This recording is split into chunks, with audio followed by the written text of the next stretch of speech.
Piercy, I am your host, and this week we are talking about to talk or not to talk about your dream.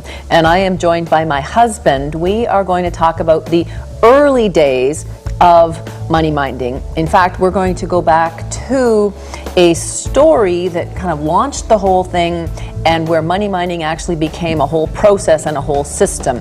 We're going to talk about us buying our last house with no money down, bad credit, new self-employed income, a really hot real estate market, and a not very fun place to live at the time that all this came together.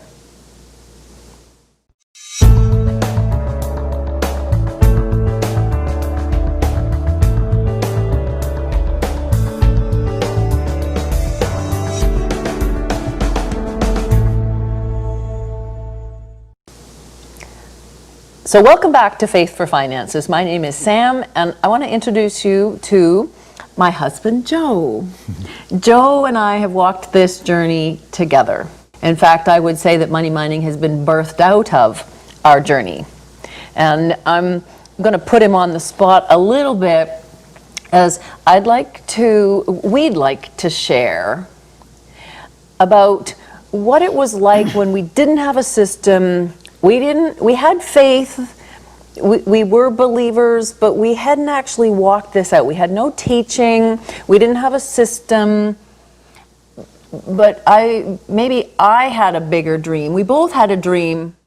Tell them where we started. Let's go back to Bowker. Let's go back to where we were. From your perspective? Well, your dad kicked us out of his house. It wasn't exactly like that. It was time to move on because we were in transition from Vancouver, landed at his place, then we found an apartment, I don't know, a few blocks away from where we used to live in our home, which we sold, and now we're in the basement floor level of an apartment. Our daughter was 2-ish. No, she was in grade 1. Okay, grade 1. She was in grade 1. I thought it was great. She could climb out her bedroom window, play on the lawn at the apartment. The landlords would come down. So it was not fun. We weren't on the same page. As I was kind of comfy, it was okay, and she was like not okay. Totally not okay. We had a nice home. Our garden was featured on the Garden of the Week. I had previously had a corporate job, but it was almost classic. We accepted the Lord Jesus, and we were in Vancouver. We were doing consulting. I was actually teaching finance and working with the regulators and financial institutions, but we got nailed with, I've never seen that happen before. Oh, that should be fine. And our life ended up finding us railroaded into a bankruptcy. And now we were back a few blocks from where we had lived in the apartment. Yes. And so we weren't really on the same page because Joe was just kind of getting, I don't know, we weren't comfortable for sure, but I was very uncomfortable. I was doing my thing and you weren't comfy. Yeah, we weren't. So I didn't want to live like that, for sure. And we were talking one day, and so we're in the basement, so we're kind of looking up. And I really felt like God hit me over the head with a 2x4 and said, okay, you want a house, go buy a house. And you know, when God puts something on your heart and it seems absolutely impossible, and maybe you're not even on the same page with your spouse, you kind of are, but you kind of aren't, it's sort of an impossible situation. And yet God is in the possible. And so I remember very clearly going, yeah. But the hardest thing that we did was probably this. Writing it down. And really, it's the thing that anybody can do. So we knew that we couldn't stay where we were.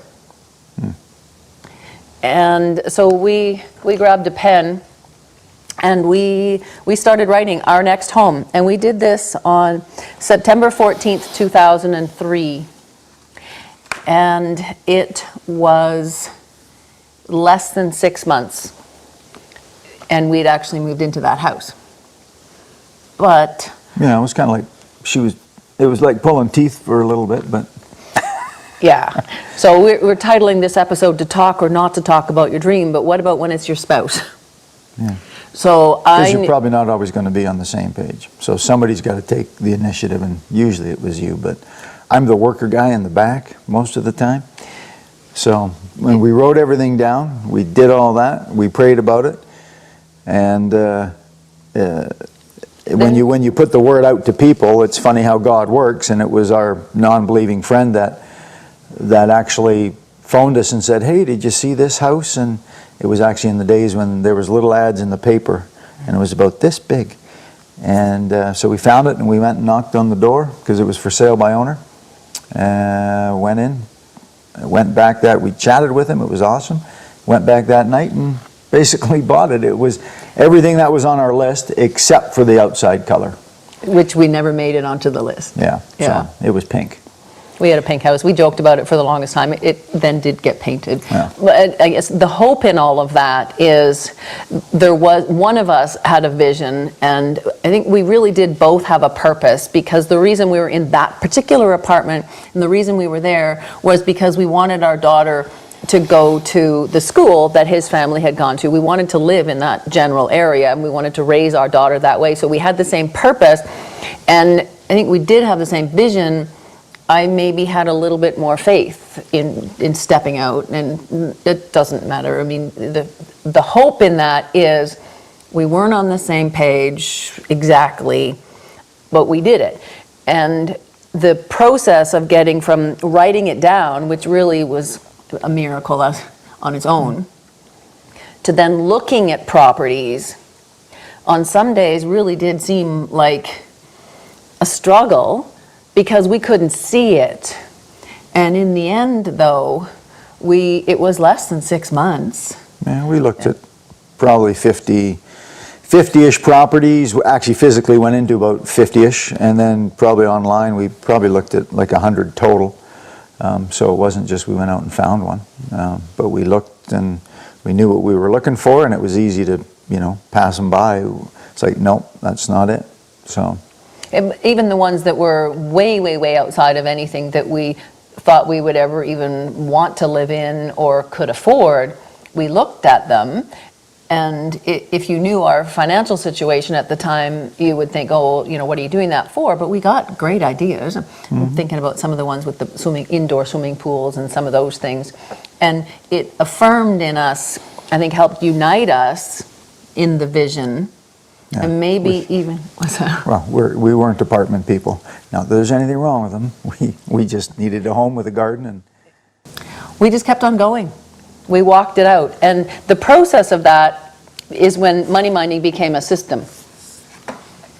And we'll put this up on the screen, but it became a 12-step system, because before that, what we had was a collection of exercises, and sometimes that can be overwhelming. I know you probably talked a lot about, it's too complicated, or there's too much, or this, that, or the other thing. Well, it was a bit of a process going through mortgage brokers and having people say, no, you need to move away and save some money, and you went through like 5 of them. 6 of them before you found somebody that said, yes, we can do this, we can work with it, right? So when somebody says no, it's like, well, that's nice, that's your opinion, and you got to keep going because God's put something on your heart or told you to do something. You just got to keep walking it out until you find somebody that's going to help you. Yeah, keep talking and talking and talking, because if God's put something on your heart, your words affirming that that's what you're doing will lead you to the right people. So yeah, I talked to 6. 4 said, yeah, no. 1 said, move out of town, come back later, which of course went against our purpose, and we also know that goes against the whole concept of real estate too, because real estate is an investment and saving money is not, and none of that would have even worked. We told enough people, everybody knew we were looking for a house, and eventually one of those people asked us if we'd seen it, and we hadn't seen it, because we actually did start to give up hope, which that was kind of interesting too, because we got really excited about a house that didn't meet any of our criteria, but it was cool. Or the one up by the university. Oh yeah, our realtor kept showing us stuff, and it's like, no, that's not it. That's not it. That's not it. But we did get excited, and then we lost hope when that didn't happen. And yet it was somebody that we had talked to before had said, what about this and what about that? And then just even the connection with the people that owned the home, and we stayed connected to them for a while. So to talk or not to talk about your dream, you affirm, and you even start to crystallize, and it morphs and ebbs and flows. And there's definitely scripture that talks about how when the word comes, the enemy will come and snatch it depending on the soil that it lands on. Also write it down, right? And I think that's one of the reasons why it's so important to write it down, and why you have to keep talking about it and keep in the word and know what God says about that, because we knew that God had a lot to say about homes, and I knew that it was like a Shazam, go buy a house, and I didn't know how to buy a house. I was in investments at the time.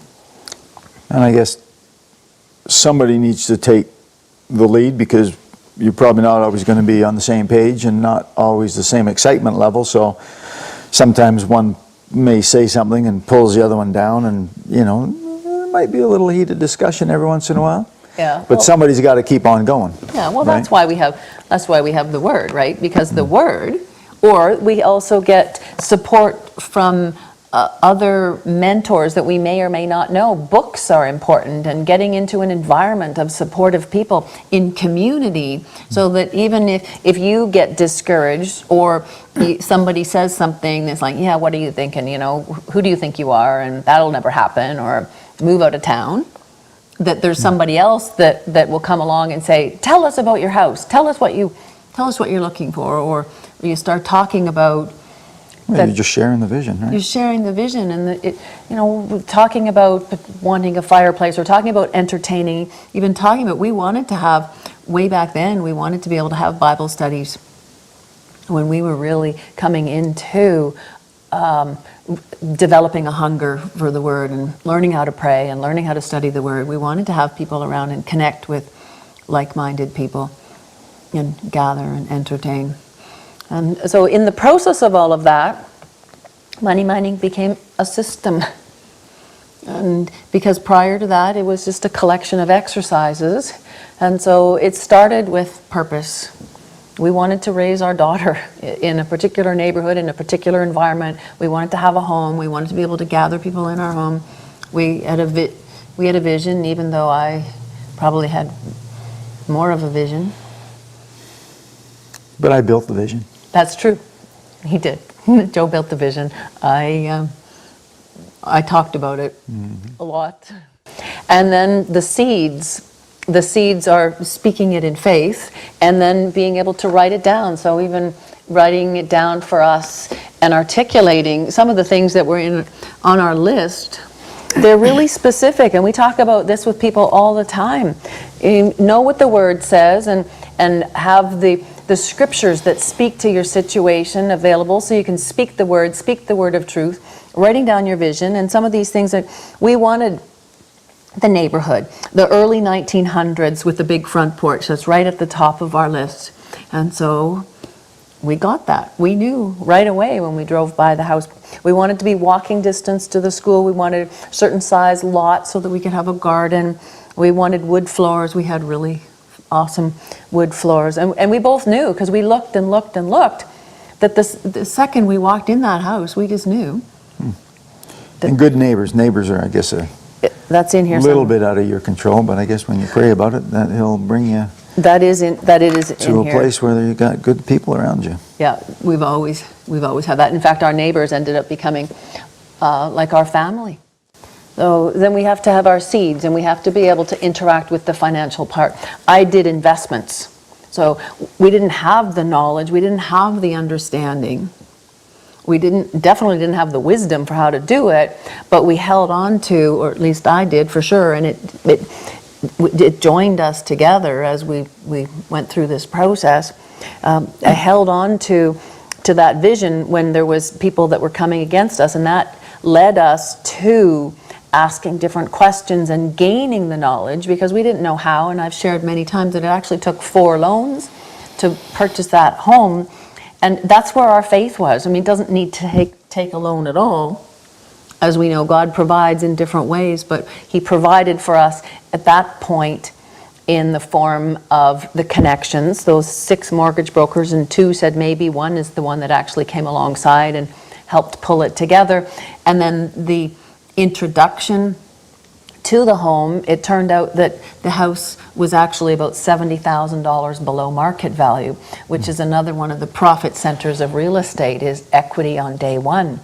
And we had to look, we had to be in motion, we had to activate that faith and be moving in that direction. And I like to share this a lot, because this is a cash flow forecast, which is really a series of what most people would call a budget. But the budget tends to focus your attention on what you have, not tends to, it does. It focuses your attention on what you have, and then you subtract from that, and then maybe you add a little bit, but somewhere on the bottom, you come up with a positive or a negative number. And if that bottom number is a long way off from whatever your vision is, if you're just looking at what you can see, which is what finances tends to do, then it will divide, because it's going to keep you from that purpose and that desire. You want to speak into that from your perspective at all? As that was harder for you to make that step from where we were to where I was wanting us to go. Well, it's a big step of faith, right? We're farther along now, so it's like, okay, Father, you've put this on our heart. What are we gonna, we got to trust in you that you've brought us to wherever you are in life, that if you've called us, you will supply our needs, because you are our supply. You are our source. So you've put this on our heart. We don't see how we're going to do it, but we're going to keep walking in faith and taking the steps that you are leading us, and it will come to pass. So that's what we've been learning over a bunch of years, and so we just keep walking, that he's got us in the palm of his hands. And we ended up raising our daughter in that home. We only ever intended it to be a stepping stone. Well, I guess it was an 11-year stepping stone. And then from there, though, God really supernaturally started to work in us, because we were helping some friends with a dream. And in the process of that, I think it started to birth in us a bigger dream for a whole ministry center and a retreat center and market gardens and training, and really what we have coming together in the church house now. But that started once we were in that home, and it's a process, because when we were sowing into our friend's dream, it was giving birth to our dream. And in the process, we have a resource that you can get on moneymining.com called Partnering with God for Your Own Home.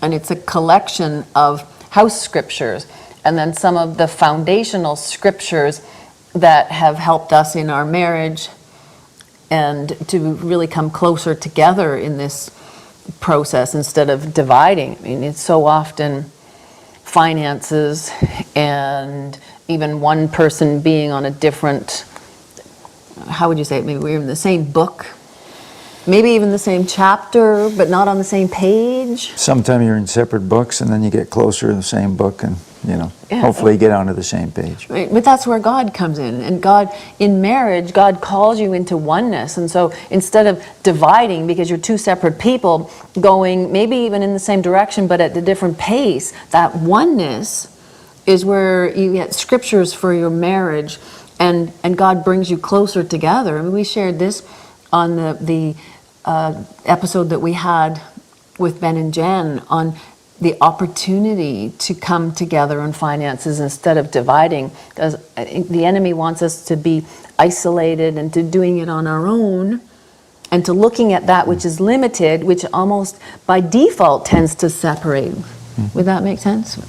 But for our journey it started slow, it wasn't easy, but he kept leading us along and drawing us to him. Well, it's easy to start pointing fingers back and forth, and who's doing what, who's not doing what, and that's when we take our eyes off God, get them on ourselves and pour us and blah, It's blah, your blah, fault. where we are. And it's like, oh.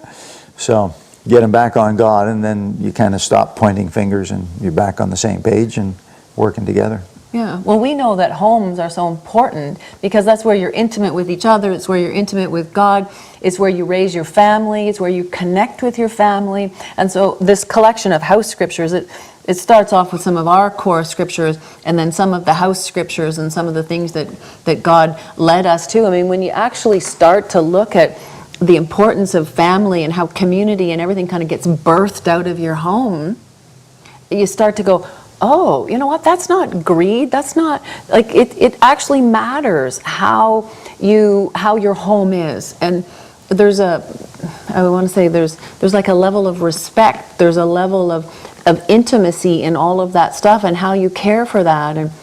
And we have this. Well, God is not in disorder, He's order and harmony, and so.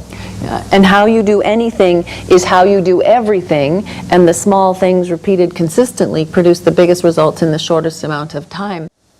We went to a really amazing marriage program where we understood, it was kind of our last ditch effort because we did fight a lot through some of the financial challenges, but we went to this marriage program and we really understood a new level of of intimacy and oneness. And after that, we came home and it was almost like classic. The enemy was like, okay, problem. And so we started to fight. But do you remember we had a fight where we were like, well, who's going to take the butcher block and who's going to get this and who's going to get that? Do you remember that? No. Oh, I remember, because it ended up being... I just focus on the positive. Yeah. I remember it was quite comical because we were so angry at who knows what. It was like, okay, that's it, forget it, we're done. But we started to look around at all of our stuff. And it was like the stuff had connected us because everything had a story. And it was treasures or it was families. And you could say, well, it's just stuff. Yes, it is. But in that moment, it also represented the environment, the friends, the vision, the memories. I remember this so clearly because it was kind of, anyways, it was... I know, I must have blocked it, but we do have a lot of stuff. Stuff just pops up on the side of the road and you have to get it, and now it all kind of fits. And the treasures. We like to, well, I guess part of it is if you have a home, it's not just for you. I think it's for opening and sharing and inviting people in and sharing what God has given you with other people, right? Yeah. We the church house, we didn't know, but some of the treasures that God brought us for free, the side of the road, they are almost like prophetic in the vision that He was calling us to, with the retreat center and the ministry center and the rebuilding of the church house. But it's a process. It's absolutely a process, and money mining is a system. But you just start where you are, and you can fight the process, yeah, and it takes a little bit longer, or you can just go with it and see where He leads you, and believe it. Right? It's a choice. Do you trust it or not? Do you trust the finances? Do you trust what you can see? Do you determine the vision based on the size of what the finances are? I mean, if we had done that and listened to that one mortgage broker, move away, come back 5 years later, save some money and then come back. Well, that never would have happened because that house doubled in value in a matter of a couple of years. The whole neighborhood changed over. I mean, our whole life would have been totally different. But that happens a lot, right? People make decisions about the finances instead of about their purpose and their vision and where they're going. Any last thoughts that you want to share? Yeah, and purpose, I guess, what does God put on your heart, like, to do? And regardless of your finances or where you are, what do you really feel on your heart that He wants you to do? And that's kind of the base and the vision. And then you just start walking it out, right? It's not based on the money, because we've done lots of things or haven't done lots of things because of the money or the lack of money. So it's not about that. It's if He wants you to go that way and you walk that way, He will part the sea, open the doors, close the doors. He'll provide. He will provide. It's whether or not we're going to trust it. And I guess if we have anything that we want to share is that the hope that you just start and you just do it, and that He will, if you take a step, then He will provide. I mean, we have another whole story on the $3.79 Christmas, and some of those things. Everybody has a story. You find some money at the side of the road, you just don't know. God's going to connect you to somebody, or connect you to something, or bring something to the side of the road that you can sell. It doesn't matter. What matters more is that God is love. God is got a good plan and a good purpose, and He wants us above all else to connect with Him first, connect with each other in our family, and then to overflow from that, because in all of that He has a purpose for our life. Well, it's like you talked about, I think it's Indiana Jones, where it's like there's a chasm and there's no way across, and he took a step and a stone appeared, and he took another step and the stone appeared. Exactly. Right? So. Exactly. And so that is what Faith for Finances is. It's a step. We call the process the money minding method. And so we have been sharing, this is my husband Joe, we've been sharing on some of the early days and how money minding stopped being a collection of ideas and became a method. And it was in the process of us walking it out, I guess, and God providing us with our home, and now here we are sharing, and so there's hope. We're still walking it out. We're always walking it out. Everybody will say the same thing. I'm sure when we're 90, we're still going to be new levels of faith, new levels of hope. And so thank you for joining us. This has been Faith for Finances. Make sure that you get the free resources. You follow us on YouTube and Facebook, and tune in.